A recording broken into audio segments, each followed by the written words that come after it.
Hey everybody, it's Jim here. It is really late, but I can't sleep, so I decided I would set the camera up and I would answer a question that was asked to me by Rob on the previous video. And then I kind of want to just run something by you, just a quick kind of thought exercise on the guitar to make things that might sound boring to you or basic, maybe a little bit more interesting. But first, the question, because the gear is always the most important thing in the whole world now, isn't it? Rob wanted to know something along the lines of, why am I so easy to purchase boutique style amplifiers and pedals, I guess, and not so much when it comes to electric guitars? And first of all, I have to say, I've had this thing for over a year now. This is a Momose made in Japan, Jaguar style guitar, as well as that 77 Albatross that's in the display. I love both of those, and I'm not sure many guitarists, if you just pulled them outside of your local music store, would have any idea that these brands exist. So, I don't know, I'm already kind of at a loss, but I'll try and break it down because there is some train of thought involved. The first is, when it comes to amplifiers, I don't so much have to worry about, is the amp going to feel right to me? Because I know how it's going to react if it has tube circuitry behind it, or valve circuitry if you're somebody over in Europe. And I get a really good idea of how it's going to sound, and they're really consistent. There's not variance within the neck carve, even on the same exact sorts of models. So for me, I found the Tone King, and when I played it, I was just like, well, that's it, and that was the end of that. The Friedman, I was willing to just take the gamble on because I've heard it, they sound awesome, and I know Dave Friedman is a really passionate guy and doesn't really like to take too many shortcuts, and they sound great to me. So that's how I ended up with these. But when it comes to the guitars, most of my guitars are from Japan.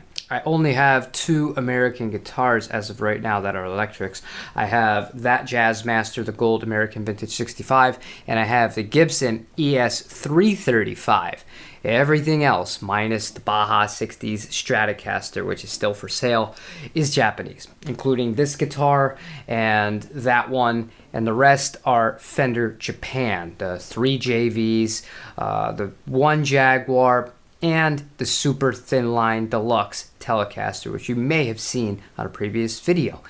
But when it comes to not being as, I don't know, easy to kind of pull the trigger on some other brands, because there are many other guitar brands I'd like to try, both from Japan and from America. There's a few reasons for it. The first is, with the Japanese brands, I am always looking for them used to save as much money as possible. But the main reason it's more important with those brands, brands like G7, Cruise Maniac Sound, Momose, 77, all those sorts of great manufacturers, because they don't have the same kind of resale value that a Fender does. Even if it's a Japanese Fender, it's going to hold more value to more people.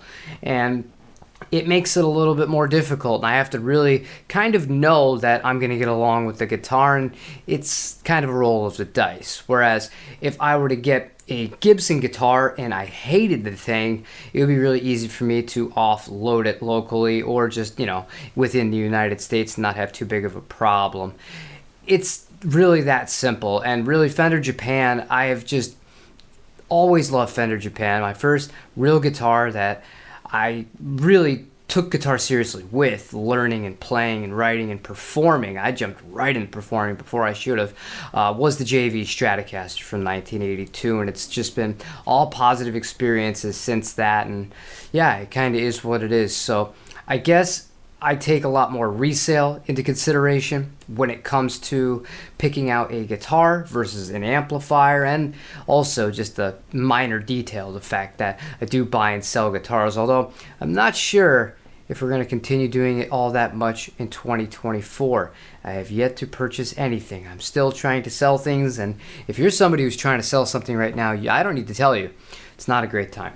But gear aside, I just hope that answers your question, and if it didn't, let me know in the comment section down below and we can go from there. But I did want to talk about something to do with guitar and writing, and just something really small you can do. Just changing voicings on one or two chords in a phrase can make a gigantic difference. So I'm going to play a pretty simple progression here, starting off on the G, and I'm going to play it in a really standard way.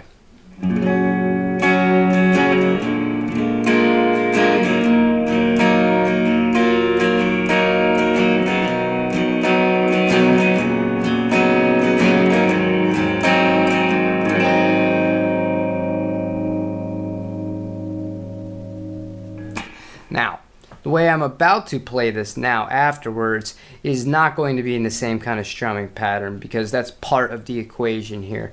That sounds really campy, really bonfire-ish, really poppy if you're going for like a 90 BPM like radio track kind of thing. That just works. A lot of people are used to it, but if you just change that G, if we play the G instead of open right there, if I play the inverted version here and then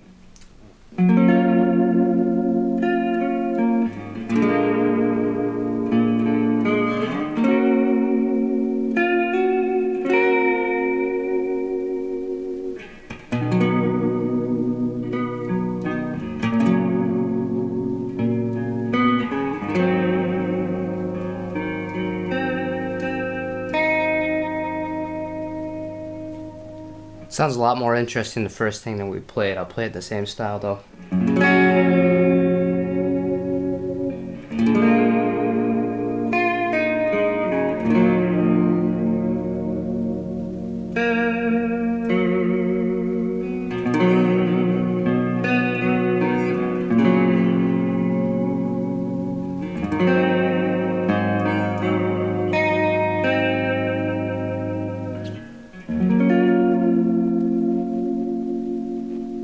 Just immediately so much more character to it.